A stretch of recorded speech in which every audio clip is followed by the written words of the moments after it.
Hi, Duncan.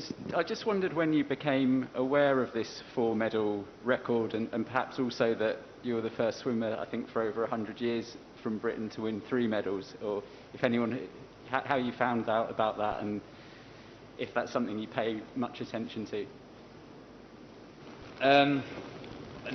Probably today from you guys. I came into this competition, targeting my 2 individuals, and our relays have, well, so far, I've had great opportunities. I think with me being a part of relay teams, I've got to credit a lot of people around me as well. It's not something I've particularly thought about, to be completely honest. I've still got plenty to do before I can start thinking about it and looking beyond this competition. I've got a job to do with the relay guys. So I'll think about that on a later stage. No British athlete has ever won 4 medals at the same Olympic Games before.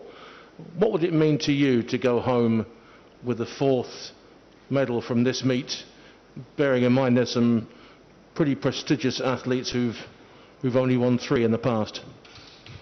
Saying only. I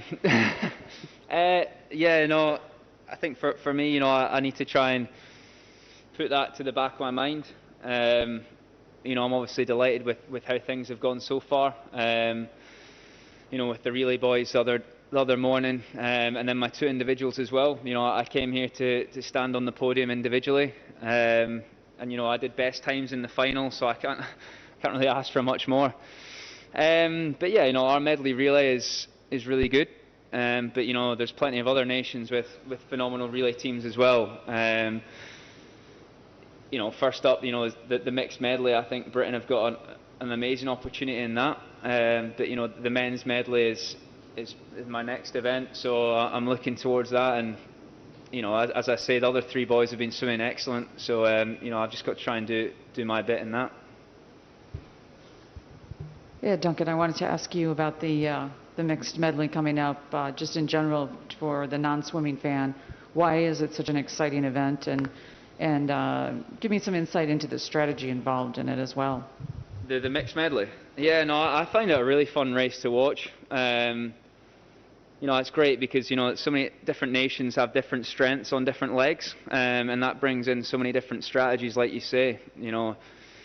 I think for us, there's one person that's always going to be in the relay. Having Petey on any relay team is such a strength. Yesterday he looked phenomenal. I was watching in the apartment, and I think he went 57.0. I think it's great. It's so fun seeing. There's such a difference, and you can be so far behind and then claw it back as well. So I think it's great that they've brought that event in. I think it's really good. As I say, it's a really good spectacle as well.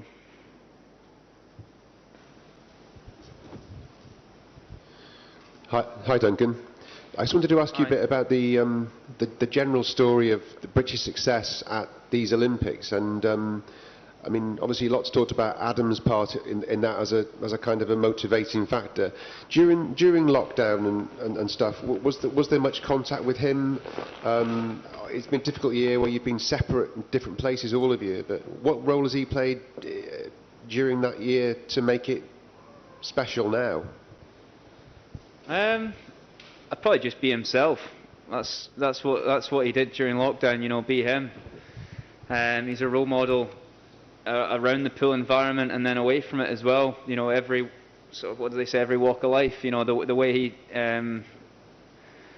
just does things. He creates such a good environment. But I wouldn't just put it on him. I'd say there's been a real focus on that within British swimming. And changing the culture and the environment that I've been a part of since 2015, and I've really enjoyed it. The professionalism from athletes, and the willingness to own up to if something doesn't go well, the onus is on them, rather than pointing fingers, or if they do well, it's down to the coaches and some of the other people around them and the support staff. Lockdown was obviously interesting, but I think the collection of swimmers all sort of kept contact and stuff like that, and seeing each other on the bikes, or if they were on Zoom calls and stuff like that. But you know, I mean, I didn't see a lot of them for a long time, which I think made it extra special. You know, through ISL and other competitions, getting to see them all again.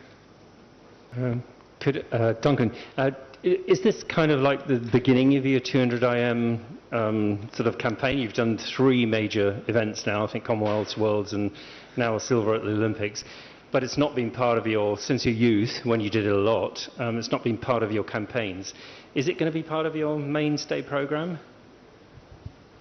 I'd say it's always sort of been there. You know, I've always trained and focused around IM. You know, the transition to freestyle initially, you know, way back in 2014, sorry, was to try and get on the international team, was to try and make the Scotland team in commies. And then in 15 as well, the same. And then in 16, you know, we had a great 4x2, so it was trying to get on that. But you know, medley's always been one of my focuses. You know, over the last 18 months, I've dropped quite a lot of time, and I think that's down to learning the event a lot more and focusing on different areas of it. You know, whether that's the turns, the transitions between each stroke, and stuff like that. So you know, I find it really, I just really enjoy doing it because there's so much to learn and get better at, you know, with the turns, but then also each individual stroke as well, and the technical aspects. So yeah, hopefully there's a lot more to come, but you know, I'm just happy with the PB today.